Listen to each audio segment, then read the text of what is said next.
Alright Mani, so kenalkan diri sikit. Lepas tu, Hai. apakah you punya experience dari segi you punya strategi dalam 2-3 minggu ni, dan apakah you punya psikologi diri yang you amalkan? Silakan Mani. Hi, my name is Manivan lah basically. So saya mula trading Forex approximately about 1 year now. Dalam I think about 2 months ago saya ada masuk dalam training dengan coach. Macam mana nak cari BB mastery training and how to see the art. Sebelum tu, of course, saya ada kalah banyak, cuba ikut daripada YouTube and everything, but not so clear. I have shared previously dengan coach apa masalah saya semua. So after that training, saya reorganize cara saya trade. So basically dalam I think about 2 months, saya depo. And then now I dah buat lebih kurang I think almost 70% lah from whatever I have deposit. And then saya ada few accounts, few IBs. Saya dah buka I think about 3 IBs.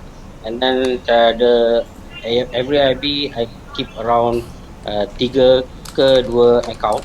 So one actually other account. Yang lagi satu like scalping ke main, just sometimes you tak boleh control yourself kan, ada emotion, so you just play lah for free, for fun.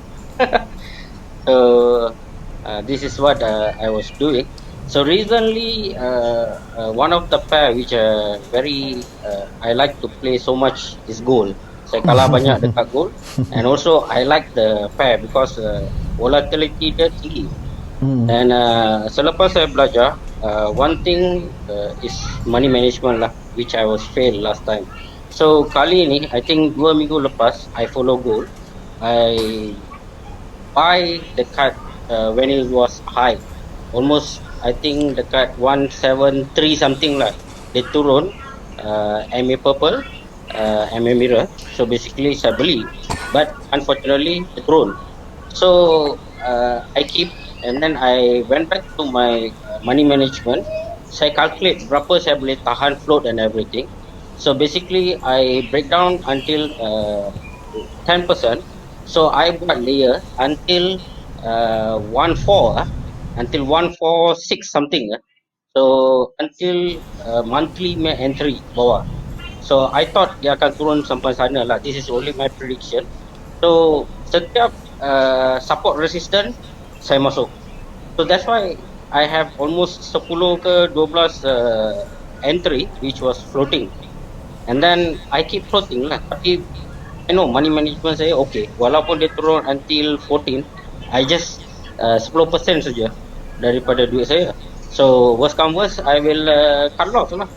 And another one more thing is I have seen the market, whatever comes down is up.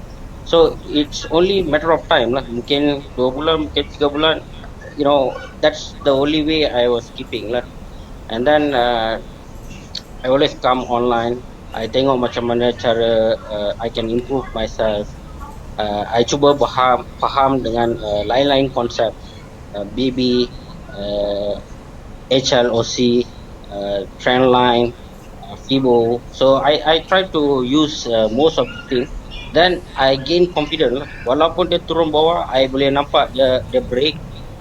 Time frame bawah dah mula bagi signal. I know that the trend is there.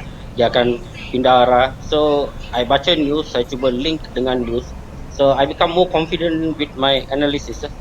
So daripada sana saya takkan loss. I stick. So recently dia naik until 1733.